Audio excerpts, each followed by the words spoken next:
He stood beside my birthday cake, his smile gleaming under the soft candlelight, and with the same mouth that once called me Aunt Evie, he demanded everything I owned. I never knew love could sound like a threat. The morning light in Maine has a peculiar way of softening everything it touches. It slides through the lace curtains of my kitchen window, rests tenderly on the chipped porcelain teapot, and then warms my wrinkled hands. 85 years old today. 85. I whispered it out loud just to hear how it sounded. It didn't feel like a celebration, it felt like a countdown. I sat at the oak table my husband, Robert, built 50 years ago. The wood still carried faint scratches from our children's crayons. They had grown, moved away, called less often. Birthdays for me had become less about parties and more about memory rehearsals, watching scenes of the past replay like fragile old films. Lydia, my caretaker, hummed softly as she arranged lilies in a vase. She was a kind woman in her 50s with hands that always seemed to know what needed comforting. "Big day today, Miss Evelyn," she said, her voice light. "Family's coming. You must be excited."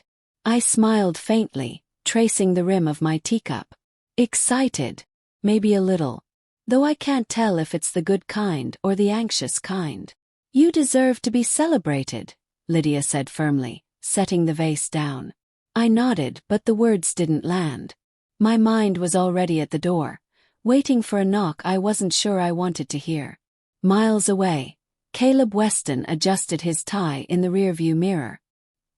He was 32, handsome in that polished way men become when they learn how to hide guilt under charm. The leather seat beneath him squeaked as he leaned forward, rehearsing words under his breath. "It's time, Aunt Evelyn. You know Dad would have wanted it this way." He exhaled sharply, unsatisfied. The road curved along the coast, ocean spray misting his windshield. Behind his confident eyes was a storm, a lifetime of resentment, the echo of his father's drunken stories about what your Aunt Evelyn took from us. Caleb had grown up believing the estate should have been theirs, that Evelyn had manipulated the will. He didn't come to celebrate her. He came to claim what he thought was his birthright. Back at the house, Lydia helped me into my favorite pale blue dress. The fabric hung loosely on my thin frame, but the color still made my eyes shine. Hey there, my dear family and friends. If you're already tuned in and ready to enjoy this story, hit that subscribe button, and drop a comment telling me where you're watching from, because tomorrow I'll be bringing you another story just as captivating, and you definitely don't want to miss it. Now back to the story. "I used to wear this on our anniversaries," I murmured, smoothing the hem. "With Mr. Harper?" Lydia asked, smiling gently. "Yes, he'd bring me white roses. Always white. Said they reminded him of my quietness." Lydia's eyes softened. "Quietness can be power too, you know." I laughed softly. "Maybe. Though sometimes I think my silence built these walls more than any brick did." A horn honked outside. Lydia peeked through the curtain. "They're here."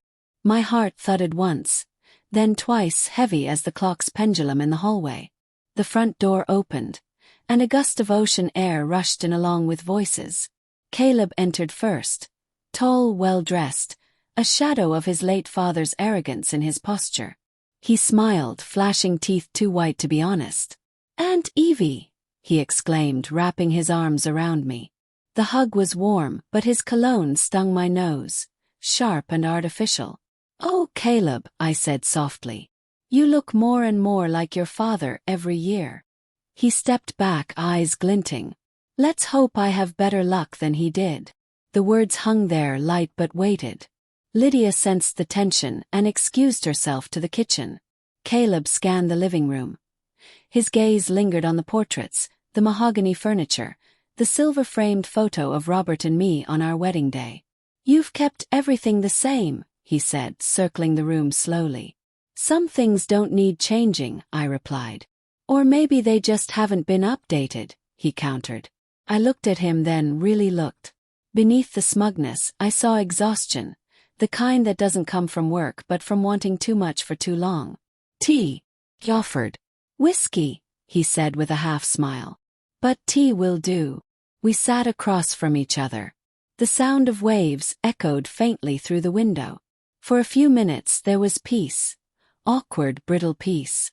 Then he reached into his pocket and pulled out a small velvet box. "I brought you something," he said, sliding it across the table. Opened it. Inside was a gold brooch shaped like a rose. Beautiful but new. Unlike the old jewelry I adored. "It's lovely," I said. "Thought it'd replace that broken one you always wear." I touched the silver brooch pinned to my dress, the one Robert gave me the day he proposed. "This one doesn't need replacing, Caleb. It's not broken. Just aged." His jaw tightened slightly, though he masked it with a smile. He looked around again. "You've got a lot of history here, Aunt Evie. A lot of value." The word value made something cold slip down my spine. Lydia entered quietly. "Lunch will be ready soon." Caleb nodded, then leaned closer to me.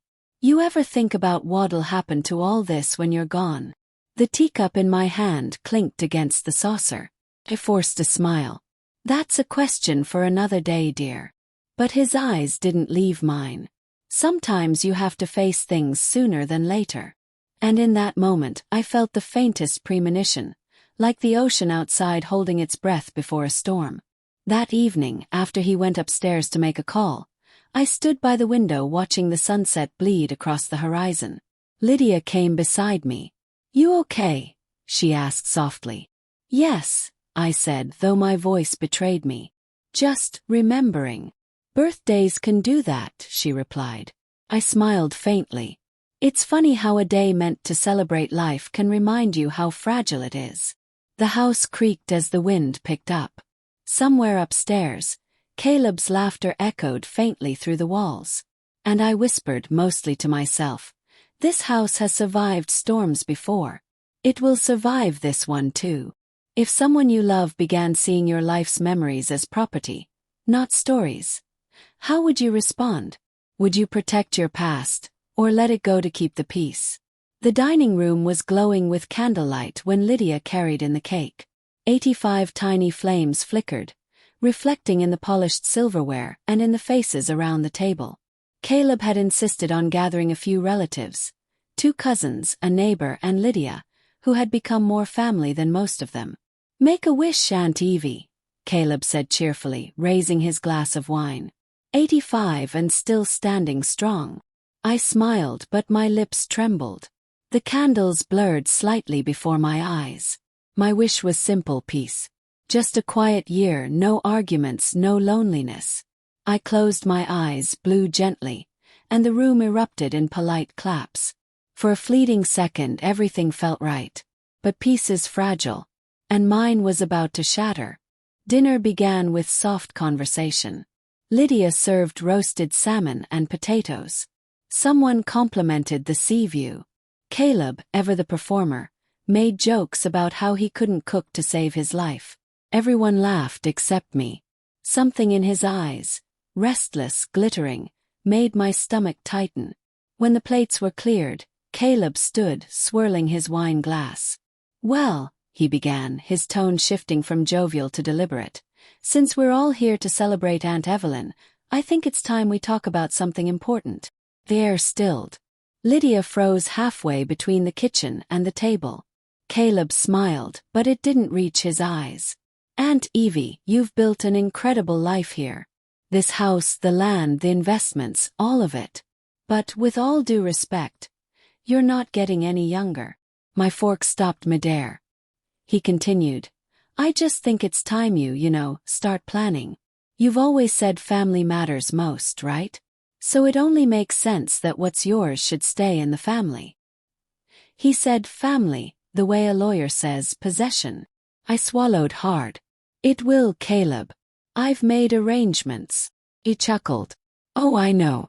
But come on, Aunt Evie. Don't you think I should be the one to manage it now?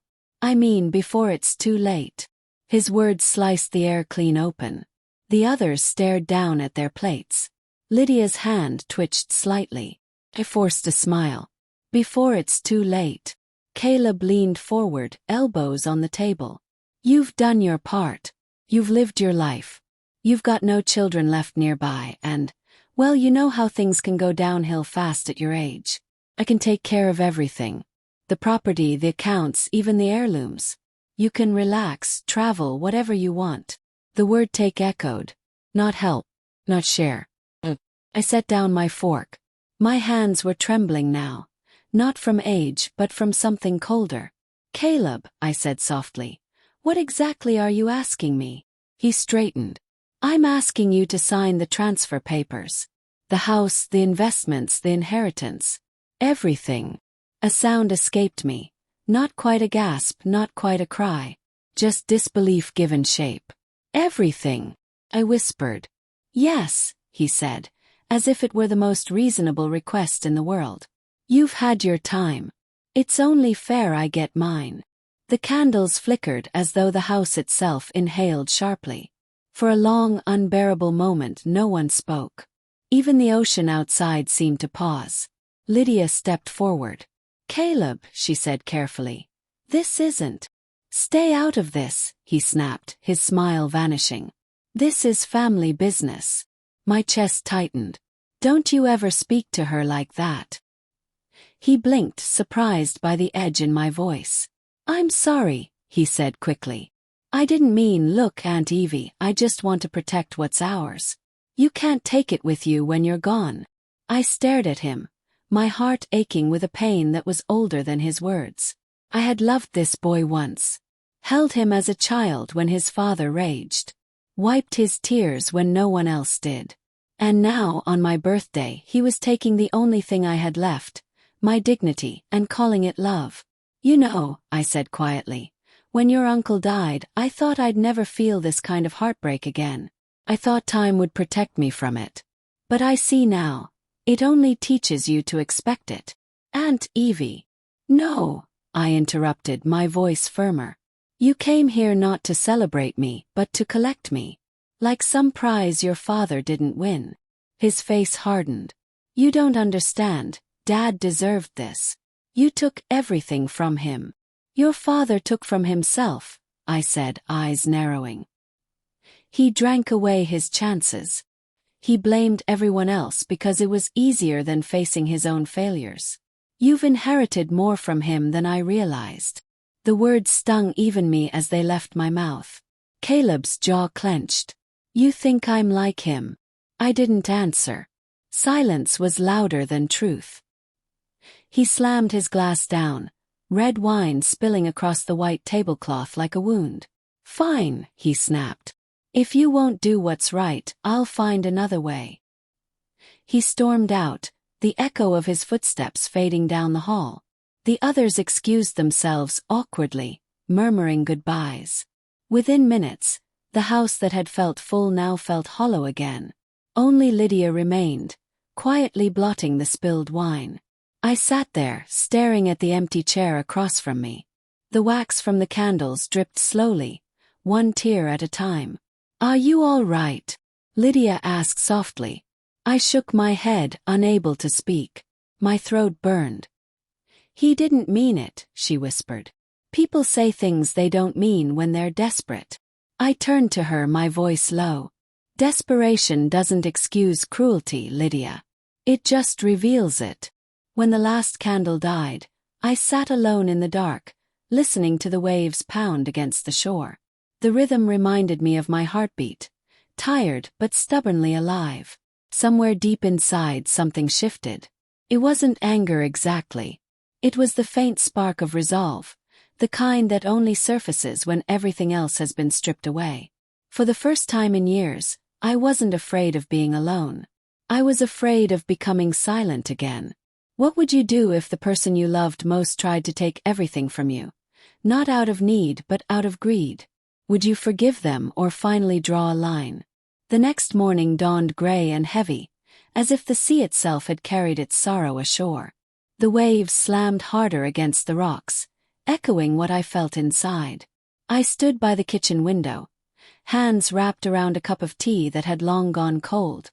Lydia moved quietly behind me, setting the table, humming just to fill the silence.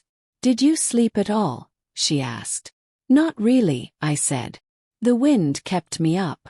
But it wasn't the wind. It was Caleb's voice, Those entitled, ungrateful words, replaying again and again like a cruel melody I couldn't turn off. He'd come into my home as my nephew, and left as a stranger. I found him in the study later that morning. He was already there, sitting in Robert's old leather chair, flipping through folders that had no business in his hands. Paused at the doorway. "You're up early," I said. He didn't look up. "Couldn't sleep either. Thought I'd get started on organizing some of your accounts. You've got things scattered everywhere, Aunt Evie." He said it so casually, as if he hadn't shattered me less than 12 hours ago. "You shouldn't be going through my papers." He looked up then, his expression carefully neutral. "I'm just trying to help. You're not exactly in top shape to be managing finances anymore, are you?" A small laugh escaped me, not of amusement but disbelief. "Help? Is that what you call it?" He sighed, leaning back. "You're misunderstanding me. Look, I overreacted last night, okay? I just meant that it's time we start thinking long-term. You know, responsibility." I stepped closer, my voice steady. "Caleb, last night wasn't a misunderstanding. It was a revelation." He frowned. Meaning, I said. "I finally saw who you've become." For a brief moment, I thought I saw guilt flicker across his face, but it vanished as quickly as it came. After he left the room, I sat in Robert's chair. The leather was cold beneath my palms. I remembered the day we bought this house, the laughter, the promise that it would be our forever place. Now, it felt like a stage for a play I didn't audition for. I looked at the framed photo on the desk, Robert's gentle eyes staring back. "You'd know what to do," I whispered. "You always did." The house groaned softly in response, as if agreeing or warning. That afternoon I called my lawyer. I asked for an updated copy of my will and requested it to be kept private. When she asked if everything was all right, I said yes. It was a lie, but a necessary one. When Lydia came in later with a tray of soup, she found me sitting by the window again. "You've been staring at that horizon all day," she said gently. "What are you thinking?" "I'm thinking about how waves never stop," I replied. "They crash and retreat, no matter how much they're beaten by the rocks. Maybe that's what I have to do too." She set the tray down, her eyes soft. "You don't have to face him alone." "I know. But this is my fight, Lydia. He's my family. My mistake to fix." That evening, Caleb came downstairs dressed sharply. Too sharply for an ordinary day. "Going somewhere?" "Yes." He smirked. "Just a meeting. Some business associates are in town. Thought I'd discuss some investment opportunities. Including mine." He froze. "What?" I tilted my head. "My investments. Since you seem to be so interested in managing them." He forced a laugh. "You're reading too much into everything. I just want what's best for you." I met his eyes. "No, Caleb. You want what's best for you." His jaw tightened. "You always think the worst of people, don't you? You hide behind your memories and act like you know what everyone's motives are. Maybe you're not as wise as you think." The words hit their mark, but I didn't flinch. I simply said, "Wisdom isn't knowing everything, Caleb. It's knowing when not to speak. And I've been silent too long." He looked at me, confused, maybe even uneasy. Then he grabbed his coat and walked out without another word. When the door shut, Lydia appeared in the hallway. "He's angry," she said softly. "I know," I replied. "Let him be. Anger is just fear with a louder voice." That night I couldn't sleep again. The storm outside had grown worse, howling through the cracks in the windows. I walked through the darkened house, running my fingers along the familiar walls. I ended up in the attic, surrounded by boxes of old letters, photographs, and forgotten keepsakes. One box caught my eye. Caleb's father's things. I hadn't opened it in years. I hesitated, then knelt down and brushed off the dust. Inside were yellowed letters, a broken pocket watch, and a photograph of two children, Caleb and his sister, smiling beside their father. My throat tightened. He had been a cruel man, yes, but Caleb had once been innocent. That night I made myself a quiet promise. I would protect what mattered. Not just my home but my memories, because those at least were still mine. The next morning, Lydia found me in the garden, pruning roses despite the cold. "Are you sure you should be out here?" she asked. "Positive," I said. "Roses need pruning when they get wild. Otherwise they choke themselves." Lydia watched me for a moment, then nodded slowly. "So do people." I smiled faintly. "Yes, so do people." Later that afternoon, Caleb returned. He had papers in his hand this time, real ones. He placed them on the table without meeting my eyes. "Just something for you to look over," he said stiffly. "A trust agreement. Nothing binding yet." I looked at the stack of papers but didn't touch them. "You've been busy." He shrugged. "I'm just being practical. You might not like me now, but one day you'll thank me for making things easier." I met his gaze. "If you think taking what isn't yours will make things easier, Caleb, then you've learned nothing from this family." For the first time he didn't respond. He simply turned away. And for the first time I didn't stop him. As night fell, I stood at the doorway, listening to the waves again. The ocean was relentless, but so was I. There would be no more silence. No more giving for the sake of keeping peace. This time peace would have to earn me. When someone close to you betrays your trust, do you fight back?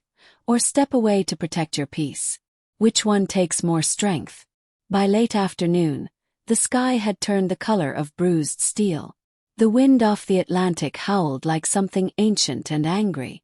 Lydia stood by the window, watching the waves crash against the rocks below the cliff. "They're saying the storm might cut power tonight," she warned. "We should light candles just in case." I nodded, folding a wool shawl around my shoulders. "I've seen worse storms. They pass, eventually. But this one felt different. Heavier. As though the house itself braced for what was coming. Caleb was still here. He'd planned to leave earlier that morning, but the radio warned of flooded roads. By dusk it was clear he was trapped. "Looks like I'm your guest a little longer," he said, forcing a smile as thunder rolled in the distance. I looked at him over the rim of my teacup. "Guests don't rifle through their host's drawers, Caleb." He flinched slightly but said nothing. Lydia quietly excused herself to prepare candles and blankets. When she was gone, the silence between us stretched like glass, thin, fragile and ready to shatter. The storm hit full force after sundown. The power flickered once, twice, and then surrendered completely. Lightning flashed, illuminating the room in ghostly blue light. For a moment, Caleb's face looked pale, boyish almost. The arrogance seemed stripped away by the dark. He lit a candle and placed it on the coffee table. "Well," he said, "looks like it's just us now." I eased myself into Robert's armchair, the one he used to read in. "It always comes back to that, doesn't it?" He frowned. "What do you mean?" "Us," I said. "This family. Always reduced to who's left to face the storm." He looked down, fiddling with the lighter. "You make it sound like I caused it." I tilted my head. "Didn't you?" His eyes met mine, defiant but uncertain. "You act like I haven't earned anything. Like everything I am is some mistake. But you don't know what it was like, Aunt Evie. Dad never stopped talking about this house. About you. How you stole what was his. I grew up hearing that story every day." The candlelight flickered across his face, softening his edges. "And you believed him?" I asked quietly. He hesitated. "Didn't I have to?" I studied him for a long moment, hearing not his anger but his pain underneath it. Thunder cracked overhead, shaking the windows. The sound drew a small gasp from me, and Caleb instinctively reached out. His hand brushed mine before he caught himself and pulled away. "I'm sorry," he muttered. "Force of habit." I looked at him, puzzled. "Habit?" He sighed. "You used to hold my hand when I was a kid. During storms like this. You'd tell me they couldn't hurt us if we stayed calm." A soft smile found my lips. "I remember. You were terrified of thunder. I still am, he admitted quietly. The admission surprised me more than the storm. For a moment neither of us spoke. Just the wind. Just the rain. Hours passed. The storm didn't let up. Lydia had gone to her room, leaving us with a pot of tea and a dim lantern. Caleb sat on the couch, staring at the flames. I watched him from across the room, trying to see the child he used to be beneath the man he'd become. Your father, I began softly. He wasn't an easy man to love. Caleb looked up. You think I don't know that? I think you know it too well, I said. But you've spent your life trying to prove him wrong instead of forgiving him. That kind of anger keeps me going, he interrupted bitterly. It's all I have. No, I said firmly. It's what's keeping you empty. He scoffed and turned away, but I could see his eyes glisten in the candlelight. Lightning struck nearby, and the house trembled. The sound tore through the silence like a scream. I gasped again, and this time Caleb didn't hesitate. He moved beside me, kneeling, steadying my trembling hand. You're shaking, he said. It's just the noise, I whispered, though I wasn't sure if it was the storm or the memories that made me tremble. He sat beside me, and for a long time neither of us spoke. The storm's fury surrounded us, and yet, inside the room, something fragile and human began to form. A truce born of exhaustion. Do you ever miss him? Caleb asked suddenly. Who? My father. Pause. The question cut deep in ways I hadn't expected. Yes, I said honestly.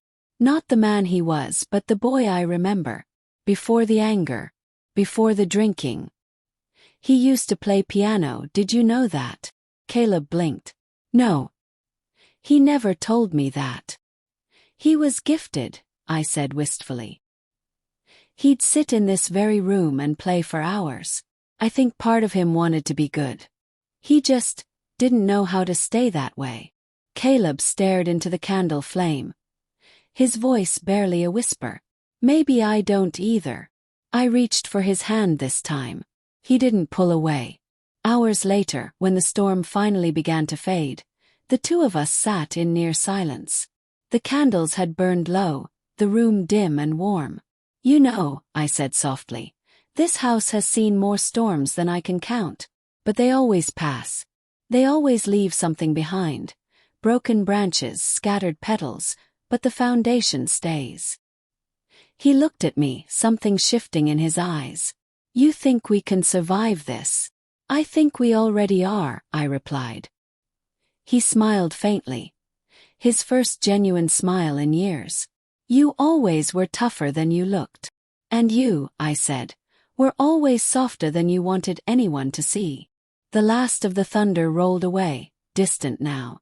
Caleb leaned back, eyes closed.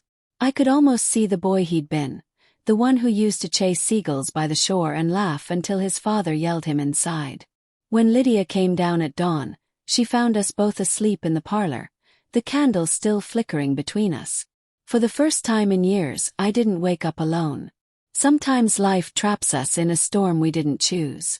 When that happens, do you shut people out, or face the thunder together? The storm passed, leaving the world smelling of salt and wet earth. The house was quiet again, too quiet, like it was holding its breath after a confession. Caleb was still asleep on the couch, his head tilted back, his hand resting near the candle's melted pool. For a fleeting second, I saw not the man who had demanded my life's work, but the boy who used to sneak cookies from my kitchen and pretend to be a pirate. Lydia entered softly, her slippers barely whispering against the floor. She looked at me, then at him. He didn't leave last night. The roads were closed, I said simply, stirring sugar into my tea. Fate has a cruel sense of humor. She hesitated. You talked. A little, I replied. Mostly the storm did the talking. Lydia smiled faintly. Storms are good at that. They wash out the lies. By afternoon, the sun had returned, warm and indifferent to human drama. Caleb offered to help me sort through the attic, claiming he wanted to fix the leak damage. I didn't argue. I needed to see if the storm had disturbed anything else, anything older. The attic smelled of cedar and dust, of forgotten lives sealed in boxes. Light slanted through the narrow window, catching on floating specks that looked like ghosts suspended midair. Caleb pried open an old trunk near the back. "What's in here?" "Your father's things," I said softly. He froze. "You kept them." "I keep everything," I replied. "Even pain." He hesitated, then began lifting items carefully.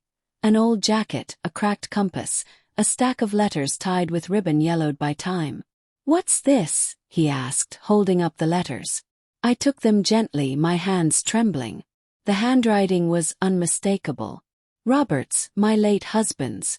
But tucked beneath those was another envelope, one I didn't recognize. The paper was brittle, the ink faded, but the name on it was clear. Evelyn. My heart stilled. The handwriting wasn't Robert's. It was Caleb's father's. I sank into the old rocking chair in the corner, my fingers trembling as I broke the seal. Caleb crouched beside me, his expression uncertain. The letter began with 4 words that pierced straight through me. "I was wrong, Evelyn."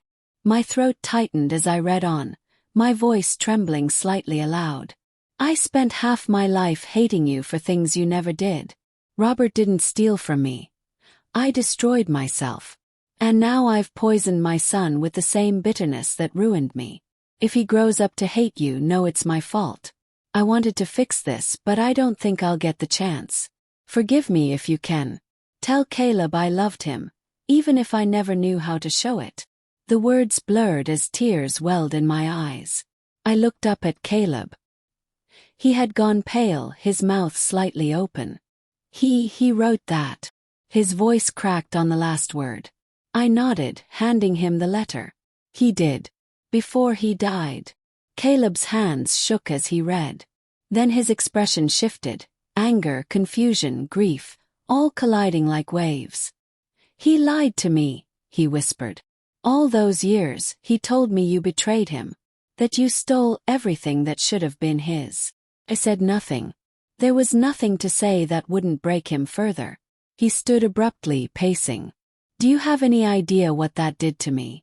I worshipped him, Aunt Evie. I wanted to make him proud. Every choice I made, every mistake, I made trying to prove him right." His voice cracked, the pain spilling out now, raw and unfiltered. "He made me hate you," Caleb continued. "And all along, he knew it was his fault." I rose slowly and crossed the room. "Your father was a broken man. Broken people sometimes build their homes out of blame. But you don't have to live there anymore." He sank to his knees beside the trunk, his face buried in his hands. "How do I even start to forgive that?" "With honesty," I said softly. "And with time." He looked up at me, eyes glassy. "And you? Can you forgive me?" The question hung between us, trembling like the last drop of rain on a leaf. I reached down, touching his cheek. "I already did long before you asked. You were angry because you were misled. Can forgive that.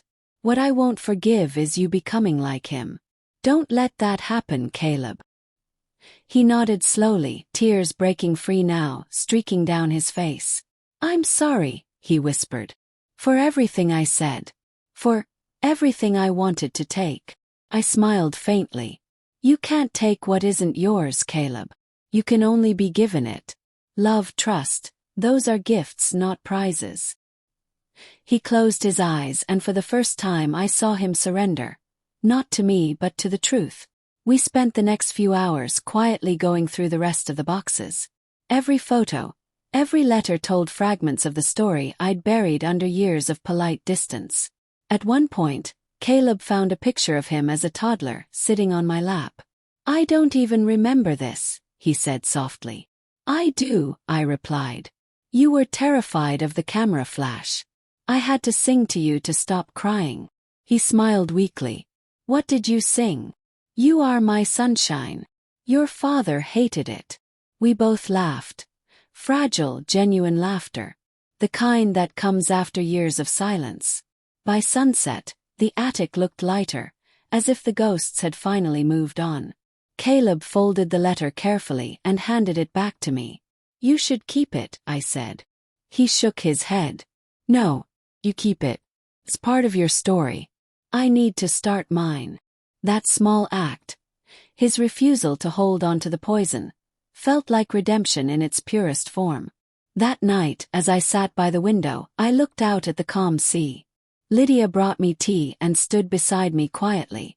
"Things seem different," she said softly. "They are," I whispered. "Sometimes storms bring back what you thought was lost."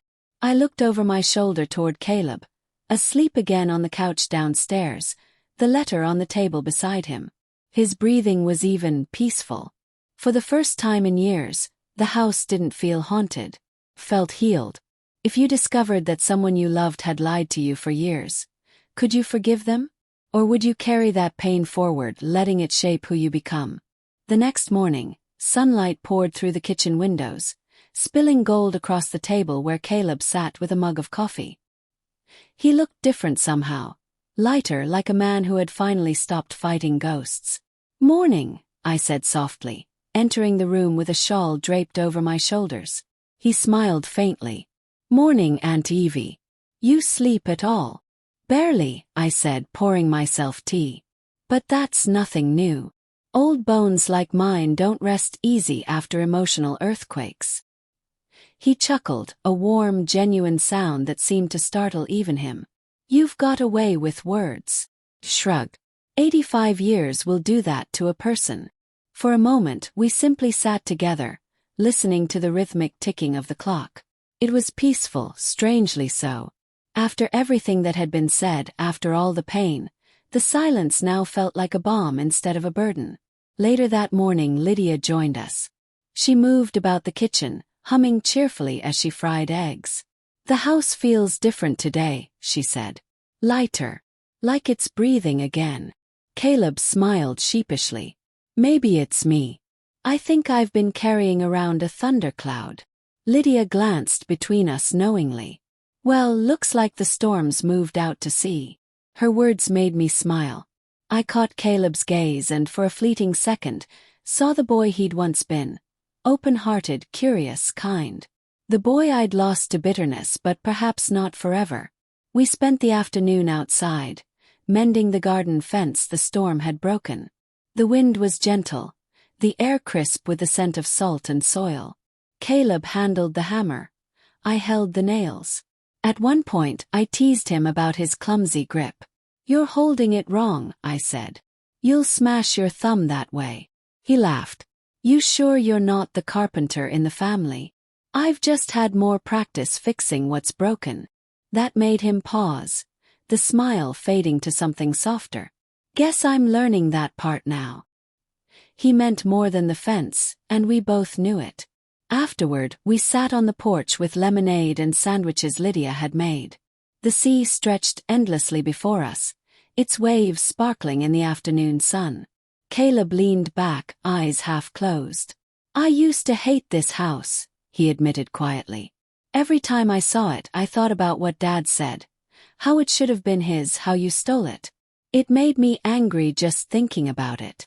And now," yes, he smiled faintly. "Now I see why he wanted it. It's peaceful. It feels safe." I nodded, my throat tightening. That's what Robert wanted when he built it. Safe place for family. A place where love didn't have to be earned. Caleb looked at me, eyes shining. "You and Uncle Robert. You really loved each other, didn't you?" "With everything we had," I whispered. "We didn't have much, but we had that." He nodded slowly, staring out at the water. "I've never really loved anyone like that. Not truly." I reached out, covering his hand with mine. "Then maybe it's time you start. Not because you're trying to prove something, but because your heart deserves peace." As the afternoon waned, Lydia called us in for supper. We ate together, laughter weaving through the air like the scent of rosemary and bread. Caleb told stories from his childhood, even ones that ended in mischief. Lydia teased him, and I found myself laughing more than I had in years. At one point, Caleb looked up, a mischievous grin tugging at his lips. You know, Aunt Evie, you're not what I expected. Oh! I raised an eyebrow. What did you expect? He smirked. Someone sterner. A retired queen maybe. I didn't expect someone who still laughs. Smiled. Oh, I still laugh. I just save it for when it's worth it. That made him laugh again, and for a heartbeat, it felt as though we'd gone back in time. Before the resentment, before the misunderstandings. Just family mending what had been broken. Later that evening, I found him in the study, flipping through one of Robert's old photo albums. He looked up when I entered, his expression soft. You two looked happy, he said. Really happy. We were, I said, sitting beside him. But it wasn't because life was perfect. It was because we chose to stay kind to each other when it wasn't. He nodded thoughtfully, running a finger over one of the photos. I want that. Not just love but kindness. The kind that lasts. You will, I said. Once you stop letting your past dictate your worth. He met my eyes. You really think I can change? I don't think, I said gently. I know. Before bed, he surprised me by knocking on my door. Aunt Evie, he said quietly. I was thinking, maybe we could start over. Not as enemies. Not as obligations. Just as family. The words hit me like sunlight breaking through clouds. My eyes stung. I'd like that very much, Caleb. He smiled, the kind of smile that carried both apology and promise. Then it's a deal. When he turned to go, I called softly. Caleb. He looked back. Yes. Your father was wrong about a lot of things, I said. But he was right about one, you do have his eyes. The difference is, yours still see hope. He swallowed hard, his voice low. I'll try to keep it that way. That night, I sat by the window once more, watching the stars blink awake above the sea. The house felt warm again, alive. Lydia hummed softly in the kitchen below. And Caleb's footsteps moved quietly down the hall. Steady, unhurried, peaceful. I touched the window pane, whispering into the dark. You'd be proud of him, Robert. He's finding his way home. For the first time in decades, my heart didn't ache when I said his name. Sometimes healing begins not with grand gestures, but with quiet forgiveness and shared laughter. When was the last time you let love soften your anger? Tell me in the comments below. For 3 peaceful days, the house seemed to hum with quiet contentment. Caleb helped around the property, Lydia cooked hearty meals, and I found myself smiling at little things. The smell of fresh bread, the sound of seagulls, the way sunlight hit the kitchen tiles in the morning. Felt like a new beginning. But life has a way of testing fragile peace, doesn't it? It happened on the 4th day. A letter arrived. I was in the garden, trimming the roses, when Lydia came out holding an envelope. This came for you, Miss Evelyn. From the bank, it looks like. I wiped my hands and took it, glancing at the name printed neatly in the corner. My stomach tightened. The letter wasn't addressed only to me. It was addressed to Evelyn Hart and Caleb Hart. For a moment my vision blurred. I blinked hard, tearing the seal open. Inside was a brief note confirming a transfer request. My investment account being moved to a joint family account under Caleb's name. My breath caught. It was dated 2 days ago. The very morning after we'd found his father's letter. I felt the world tilt beneath my feet. Lydia, I whispered. Would you ask Caleb to come here, please? She hesitated. Of course, ma'am. When Caleb appeared, he was carrying a hammer and a length of rope mid-task. His face bright with the sun. What's wrong? He asked. I held up the letter with trembling hands. You tell me. He frowned, walking closer. When he read the words, his face drained of color. Aunt Evie, Don't, I said sharply, my voice breaking. Don't tell me this is a mistake. The date is clear. He looked stricken, his mouth opening, closing again. It wasn't what you think. After the storm, after everything, we talked about making things easier, remember? You thought you'd just help yourself to my life again. Snap. After all we've been through. After you read your father's letter. His voice cracked. It wasn't like that. I didn't even finish the paperwork. I only inquired. Inquired. I repeated, each syllable cutting through the air like glass. That's what you call it when you put your name beside mine on something you haven't earned. Lydia appeared at the edge of the garden, uneasy. Is everything all right? I turned to her, tears stinging my eyes. Please, Lydia. Give us a moment. Caleb's eyes were wide, desperate. Aunt Evie, I wasn't trying to steal from you. Swear. I was just trying to show I could handle things, so you'd trust me again. I stared at him, the ache in my chest deepening. Trust isn't proven through paperwork, Caleb. It's proven through patience. He stepped forward, voice trembling. You said you believed I could change. I did, I whispered. Until you gave me a reason to doubt it. The wind picked up, scattering petals from the roses we'd tended together. The scent that had once calmed me now felt suffocating. I was wrong, I said quietly. You're not your father's victim. You're his echo. The words landed between us like a thunderclap. His face twisted with pain. Don't say that, he said hoarsely. It's true, I said. You're repeating his mistakes, reaching for things you haven't earned, justifying betrayal as love. He clenched his fists, tears welling. I didn't mean to hurt you. I just wanted to matter.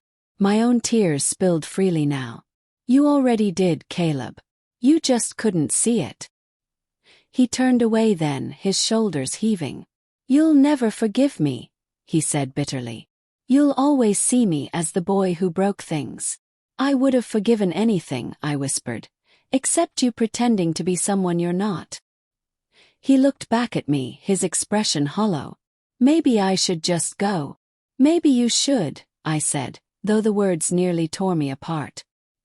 He nodded, biting his lip hard. I'll pack my things. And just like that, the air between us shattered, filled with the heavy silence of two people who had come so close to healing, only to bleed all over the wound again. That evening, the house felt colder than it had during the storm. Lydia tried to speak, but I couldn't. I sat in Robert's old chair, staring at the empty space where Caleb's jacket had hung by the door. Had I been too harsh? Or had I simply spoken the truth too late? I remembered his father's letter. I've poisoned my son with the same bitterness that ruined me. Was that what I'd just done too? The thought hollowed me out. Hours later, I heard footsteps by the stairs. Caleb stood there with a small bag slung over his shoulder. His eyes were red, but his expression was resolute. I'm sorry, he said quietly. For everything. I thought I was doing the right thing. I wanted to make you proud. I opened my mouth to speak, but no words came. Only silence. He nodded slowly, understanding what my silence meant. I guess this is goodbye. He turned and walked toward the door. I didn't stop him. And the sound of that door closing was louder than thunder. When Lydia came in later, she found me sitting there still, holding the letter from the bank in one hand and the one from his father in the other. Two pieces of paper, both about loss. One from the past, one from the present. Miss Evelyn, she said gently. He's gone. I know, I whispered. It seems my family leaves in storms, whether there's rain or not. Lydia kneeled beside me, her voice trembling. You love him. Don't let anger make you forget that. I looked at her, tears sliding down my cheeks. It's not anger, Lydia. It's heartbreak. That night I stood by the window again. The sea was calm, deceptively calm, and yet I felt the tempest inside me roaring louder than ever. Somewhere out there, my nephew was driving away, believing I'd given up on him. And for the first time in years, I didn't know if love would be enough to bring him back. I whispered into the empty room, my voice breaking. Please come home, Caleb. Not for the house. For me. But the only answer was the sound of waves against the rocks. Steady, endless, unforgiving. When someone betrays your trust, is it better to protect your heart by walking away, or risk breaking it again by giving them one more chance? The days that followed felt hollow, a slow unraveling of silence and routine. The sea was calm again, mocking me with its serenity. Inside I was anything but calm. Caleb's absence filled every corner of the house. His laughter no longer echoed down the hall. His coffee mug sat untouched on the counter. Even the garden seemed to droop without his heavy footsteps crushing the soil between the rows. Lydia noticed. Course she did. She always noticed. "You've barely eaten," she said one morning, placing a plate of toast before me. "This isn't like you." I stared at the bread untouched. "It's strange, Lydia. I thought I'd be relieved once he left. Instead, it feels like I've lost him twice, once as a boy and now as a man." She hesitated, then said softly, "Maybe he hasn't left forever. Maybe he's just waiting for you to open the door again." I smiled faintly. "I already did, Lydia. He's the one who closed it." But deep down I wondered if that was true. Meanwhile, miles away, Caleb sat in a small cafe by the coast road, staring at his phone. The rain had begun again, thin and persistent, streaking the windows like tears. He hadn't slept much since he left. Every time he closed his eyes, he saw her. His aunt's face, the way her voice trembled when she said, "You're your father's echo." Those words cut deeper than she probably knew. He pulled the folded letter from his jacket pocket.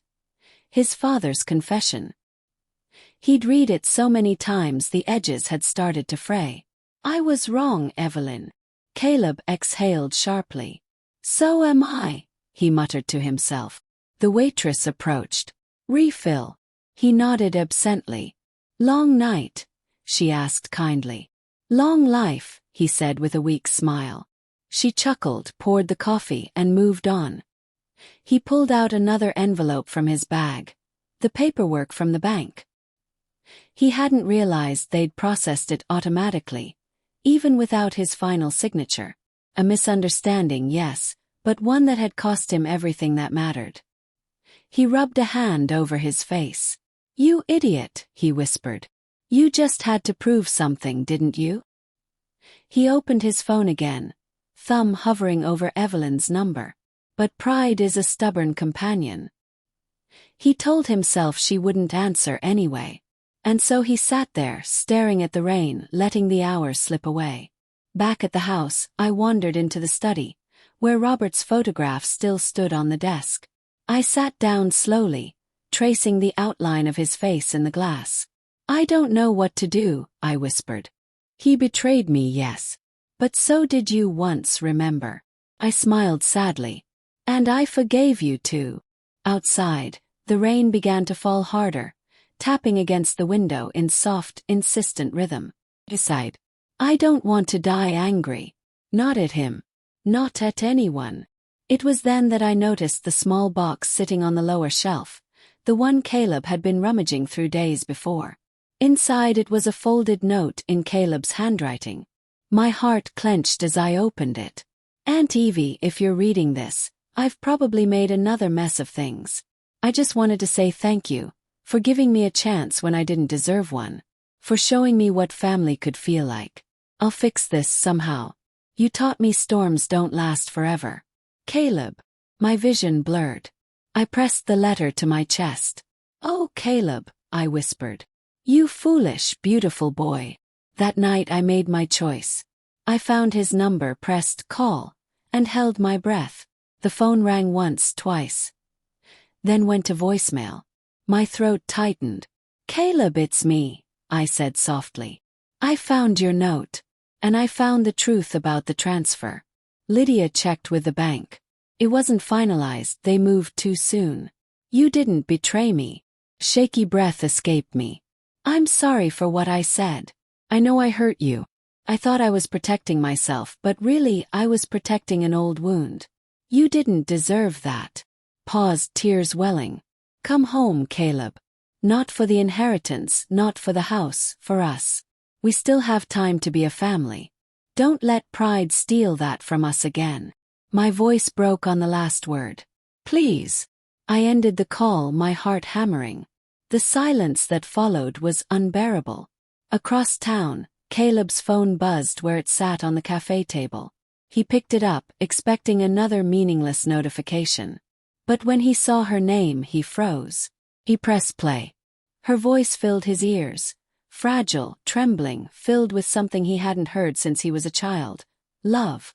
When the message ended, he sat there for a long time, eyes closed, tears sliding down his cheeks. The waitress passed again and paused, worried. "You okay, hon?" He nodded, smiling through the tears. "Better than I've been in years." He grabbed his coat and keys, heart pounding. The rain was still falling, but he didn't care. He knew where he needed to go. Back at the house, I sat by the fire, clutching his note in my hands, listening to the rain lash against the windows. I tried to tell myself not to hope. But hope, like love, never truly dies. It only waits. Every sound outside made me look up. The creak of the gate, the rumble of distant thunder, the whisper of tires on wet gravel. And then, sometime near midnight, I heard it, the front door opening. My heart stopped. "Hello," I called out, my voice trembling. A step. Slow, hesitant. Then his voice, soft and uncertain. "You really meant it?" I turned toward the doorway, tears blurring my sight. Caleb stood there, soaked to the bone, holding his phone in one hand, the letter from his father in the other. "Every word," I whispered. He dropped his bag and crossed the room in 2 strides, falling to his knees before me. "I'm sorry," he said, his voice cracking. "For everything. I didn't want your money, Aunt Evie. I just wanted to belong again." I cupped his face in my wrinkled hands.